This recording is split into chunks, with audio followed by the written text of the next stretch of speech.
Hello friends, in this video, I will tell you how you can add a logo to a video, that too, inside any video editor. In this video, we are going to use Filmora, to share Filmora X. So we will open it. Now here, we have to select the aspect ratio, and click on New Project.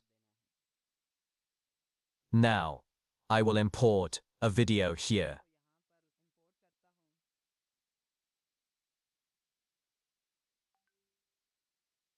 From here, I dragged the video and dropped it into Import Media. From here, I dragged it and placed it on the timeline. Here, you can simply click on the plus.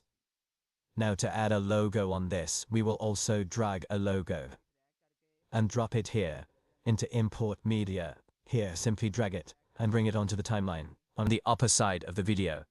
So, here we grab it from a corner, make it smaller, and adjust it in a corner. Now I will play the video and show you. Hopefully you found this video informative. If you did, then like the video, share it. If you are new to the channel, then subscribe to the channel and press bell icon. Music.